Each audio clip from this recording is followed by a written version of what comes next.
Здравствуйте, ребята! Тема сегодняшнего урока посвящена Великой победе над фашистской Германией. Герой, победивший войну. В поэме Александра Твардовского «Василий Теркин». Цель урока – показать роль поэмы Твардовского «Василий Теркин» в годы войны. Задачи – познакомить с жизнью и творчеством поэта, историей создания поэмы, совершенствовать умению анализировать лирическое произведение, способствовать воспитанию патриотических чувств. Критерии оценивания – знать основные даты из жизни поэта, уметь анализировать поэму Василий Теркин. Перед тем, как начать урок, давайте обратимся к эпиграфу.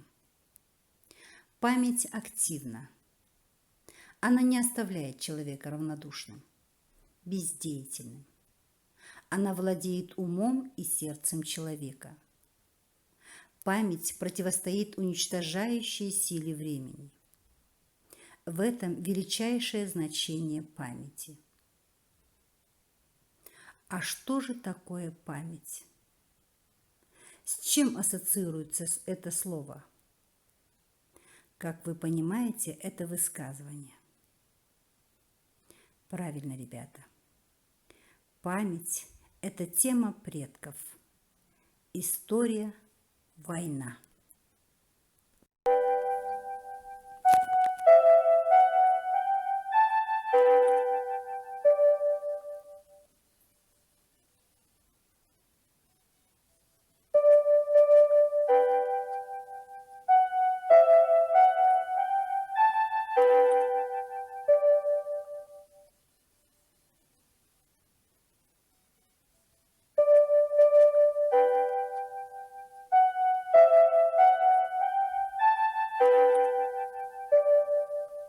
Внимание! Говорит Москва. Передаем важное правительственное сообщение. Граждане и гражданки Советского Союза, сегодня в 4 часа утра, без всякого объявления войны, германские вооруженные силы атаковали границы Советского Союза. Началась Великая Отечественная война советского народа против немецко-фашистских захватчиков. Наше дело правое, враг будет разбит, победа будет за нами. Война – это страшное слово. Война – это беда, горе для всех людей. Она началась внезапно на рассвете 22 июня 1941 года. Александру Трифоновичу Твардовскому, как и многим другим писателям и поэтам того времени, на себе довелось испытать все тяготы войны. Давайте вместе с вами перелистаем страницы его биографии. Александр Трифонович Твардовский родился 8 июня 1910 года на хуторе в глубинке Смоленщины в крестьянской семье. Поэт рассказывал, что тянулся к литературе и стихам с детских лет. Он начал сочинять стихи еще до того, как начал овладевать грамотой. Для формирования личности будущего поэта имела значение начитанность его отца, любовь к книгам, которую он воспитал в своих детях. Он рано познакомился с произведениями Пушкина, Лермонтова, Гоголя, Некрасова. Отец поэта большое внимание уделял образованию детей. Он даже привез репетитора, своего друга, чтобы тот подготовил детей к поступлению в гимназию. И благодаря этому Александр был сразу зачислен во 2 класс. Учеба продолжалась до 1924 года в разных школах. 19 июля 1925 года было напечатано первое стихотворение «Новая изба» в газете «Смоленская деревня». Так началась его творческая деятельность. В 1932 году поэт учится в Смоленском педагогическом университете, а затем в Московском институте истории, философии и литературы. В 1939 году поэт был призван в ряды Красной армии и участвовал в освобождении Западной Белоруссии. С началом войны с Финляндией уже в офицерском звании был в должности спецкорреспондента военной газеты. Финская кампания оказывается очень тяжелой, и чтобы подбодрить солдат, он начинает печатать смешные фельетоны, карикатуры, шаржи о солдате-богатыре. Так родился литературный герой-боец Вася Теркин. Первое стихотворение «На привале» вышло в 1939 году, в дальнейшем «Переправа», «Гармонь». Впоследствии они стали главами поэмы «Василий Теркин». Поэтому Васю можно легко считать и героем Финской войны.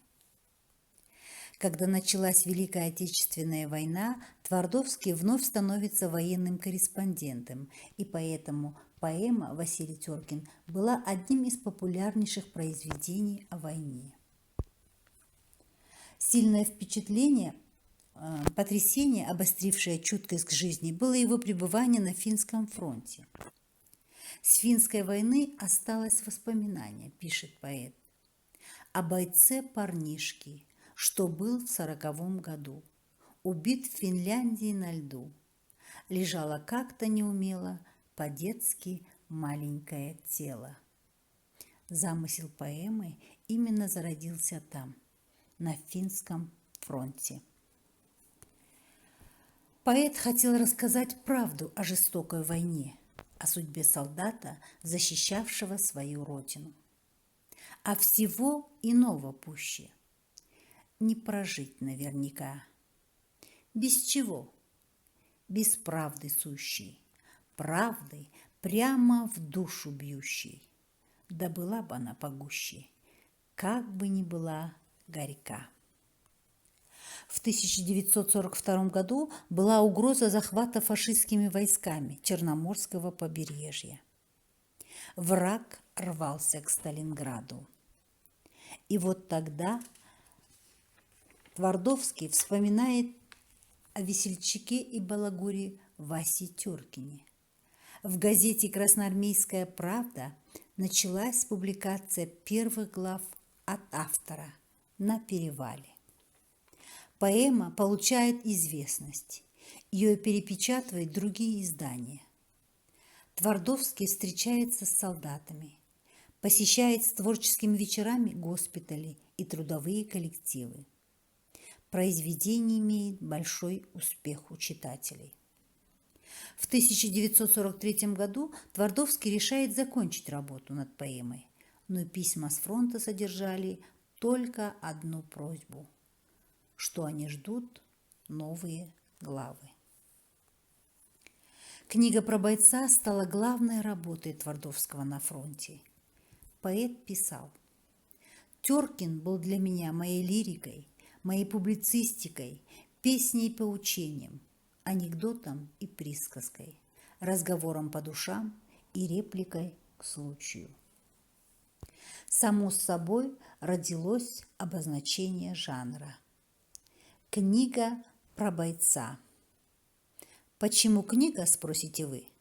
Потому что это слово звучит по-особенному, значительно, говорил Твардовский. Бойцы не имели возможности читать главы по порядку. Они не знали, что было в предыдущих главах. Они читали то, что им попадалось в руки. Им было понятно, о чем эта поэма. Каждая глава была отдельно закончена, потому что мой читатель мог не дождаться следующей главы моей поэмы, говорил поэт, потому что он там, где мой герой. Все главы объединены образом солдата-бойца Василия Теркина. Знакомство с героем происходит еще в начале главы, на привале. Тогда он еще участник Финской войны. Здесь читатель уже хорошо узнает героя. Он общительный, жизнерадостный, по мнению товарищей по полку, свой. Так кто же такой Василий Теркин? Давайте узнаем.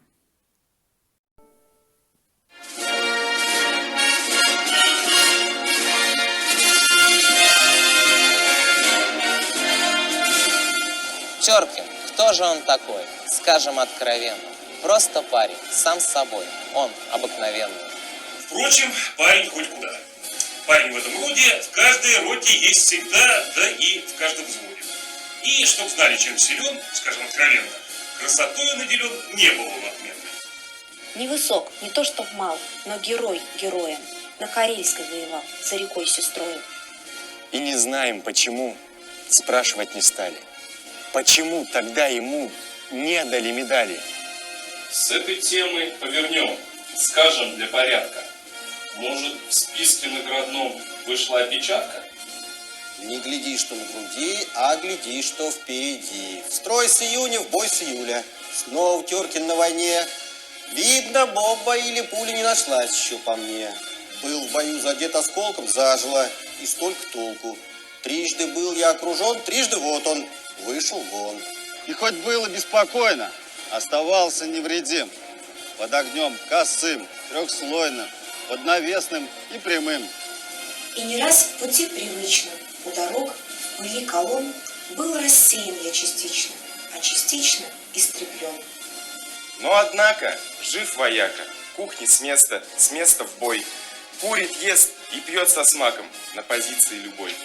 Как не трудно, как не худо, не сдавай, вперед гляди. Это присказка покуда, сказка будет впереди. С первых дней годины горькой мир слыхал сквозь грозный гром. Повторял Василий Теркин: перетерпим, перетрем.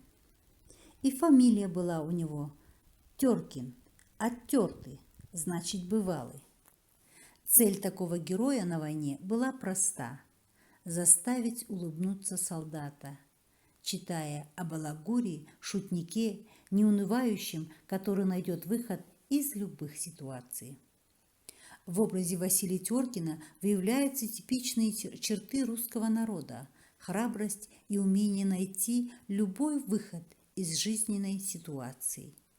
Василий Теркин – лицо вымышленное от начала и до конца, плод воображения, создания фантазии. Это герой, который не только воюет, но и живет, работает, думает о встрече с любимой в мирной жизни.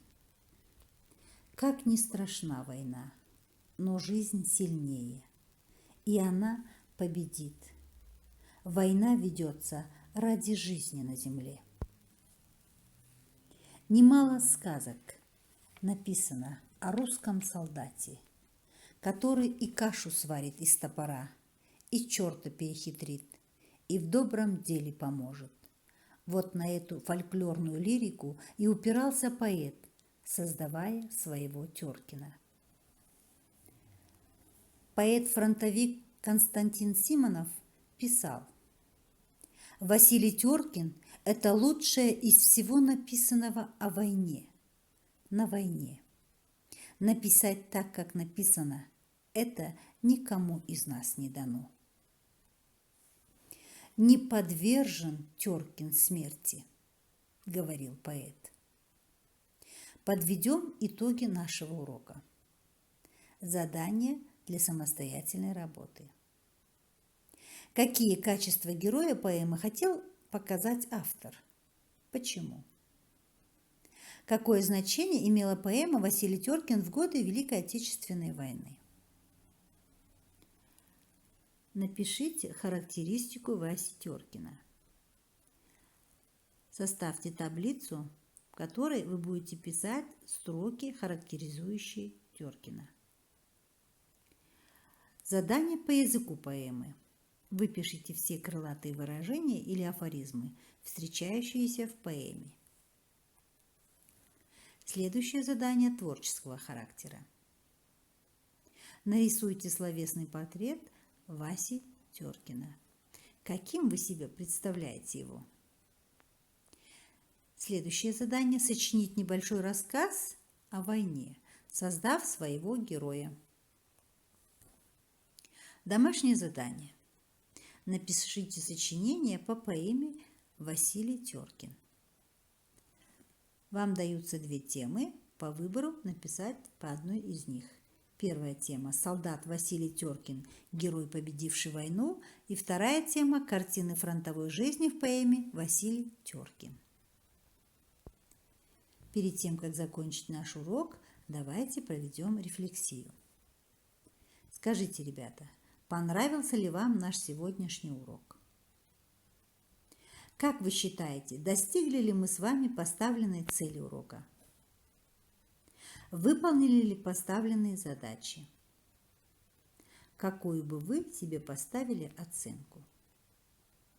Подумайте и ответьте правильно. На этом наш урок закончен. Спасибо за внимание. До свидания.